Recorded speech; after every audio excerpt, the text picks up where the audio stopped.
Qərib anam. Hekayə. Bəzən deyirlər ki, qızlar ana olmağı anasından öyrənər. Yalan sözdür. Çünki anam ana özü görməyib. O doğulandan 3 gün sonra anası dünyasını dəyişib. Kiçik dayım həyətdə ocaq qalayıb balıq pişirirmiş. Evləri də alovlanıb. 3 günlük anam da evin içindəymiş. Üzünü görmədiyim. Həmin vaxtlar uzağı 20 yaşı olan nənəm evə girib anamı çıxardıb. Deyilənə görə çox qorxub. 3 gün sonra dünyasını dəyişib. Babam söz verib ki, heç vaxt evlənməyəcək. 3 uşağı ögey ana əlinə verməyəcək. Deyirmiş ki, qızım çörək pişirsə, ölsəm də dərdim olmaz. 6 yaşı olanda anam çörək pişirib. Yer təndirində. Anam Beyləqanın Şahsevən kəndindəndir. Orada təndirlər el olurdu. Axşam atası evə gəlib. Anamın pişirdiyi çörəyi yeyib. Şükür Allaha. Ta dərdim yoxdur, deyib. Yatıb, səhər oyanmayıb. Anam atadan da yetim qalıb. Qohum qonşular anamı danlayıb. Nə tələsirdin çörək pişirməyə, deyiblər.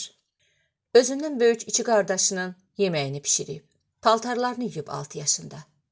Doğum tarixini anasının baş ağacındakı. Başdaşı yox, baş ağacı.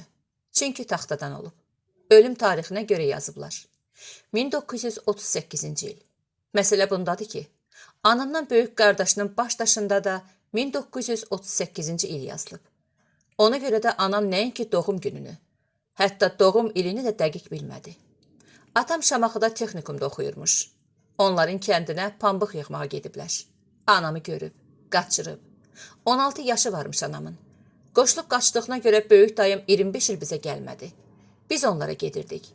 Yük maşını vardı. Qaydanda bizi öz maşınında gətirirdi Zərdaba. Amma kəndə, evimizə getmirdi. Deyəsən 1980-ci il idi. Böyük bacım dayıma məktub yazdı ki, anamız, bacın ölüb, yalandan. O da bir qoyun götürüb gəlmişdi. Anamın sağ olduğunu görüb bacımı danlamışdı. Ondan sonra gəlib getməyə başladı.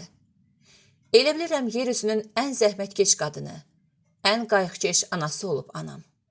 Hamı deyir, hər mənada anama oxşamışam. Anamın adı Gülasta idi. Bu vaxta qədər hələ heç bir kitabda belə ada rast gəlməmişəm.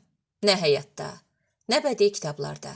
Güldəstə, Gülgəz, Gülbəz kimi adlar var. Amma Gülastaya rast gəlməmişəm. Gülasta, asta gül, ucadan gülmə.